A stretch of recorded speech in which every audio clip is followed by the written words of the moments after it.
and it doesn't make sense to allow them in here. So makes no sense for me an argument, we took the land so we should give it back to them, because unless you're prepared to give up your house and your school and your shopping centre and all the amenities that we use in an urban area, then you don't have a leg to stand on. So the argument is hollow. It sounds nice, it's signalling your virtue, but it actually doesn't mean anything other than suffering and death to baboons.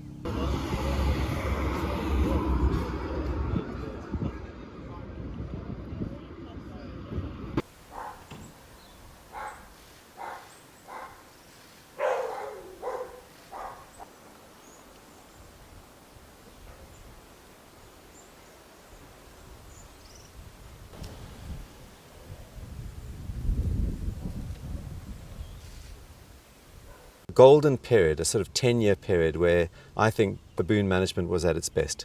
Great cooperation between the three spheres of governance, original data coming from independent researchers, communities, very engaged. It was a good period. Unfortunately, part of that success entailed having to put down baboons. Your first name again? Sandy. Your name,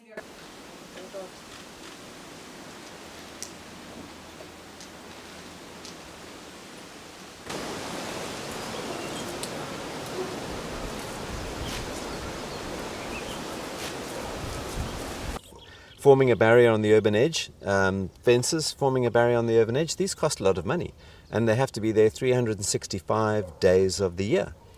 And that's a huge investment. And it's unusual for urban areas to invest in what is called a least concern species. So globally, if we think of Europe, boar are a least concern species. And in Germany, Berlin, or you have hunters who just go out and shoot the boars.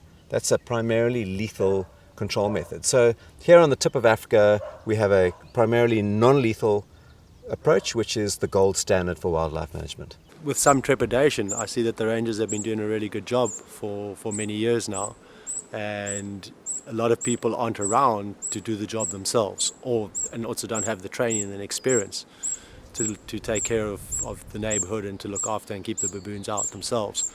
So yeah, I don't think it's a good thing. I think the monitors should be supported.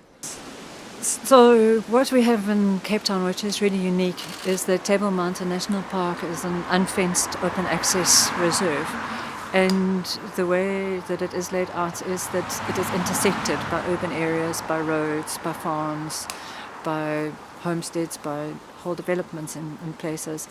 And so we get to live in this reserve, not just on the border of it. We're all actually living within a reserve by definition.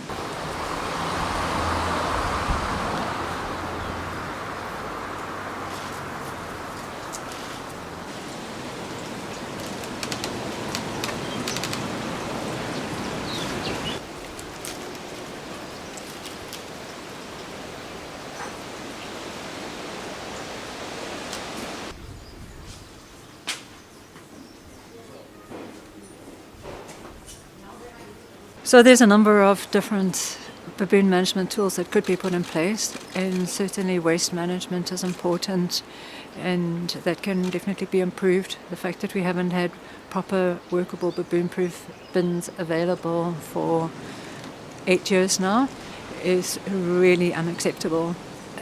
So there are a number of measures that can be put in place that should have been put in place, such as refuse management.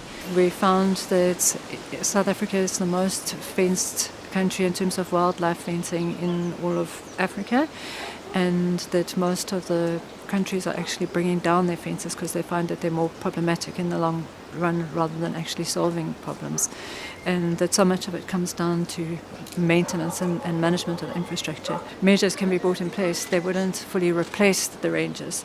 They would be acting as a supplementary management tool. And it's so important that the program stays fully funded, because otherwise there might be special ratings imposed on some areas, and some areas might agree to that, but we really wouldn't want baboon management by wealth.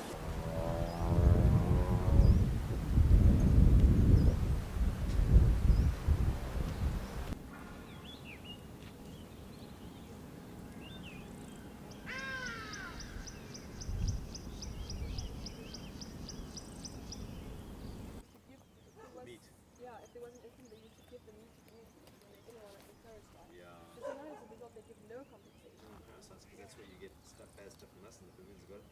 But if she wants to keep baboons out of urban areas, what's her answer?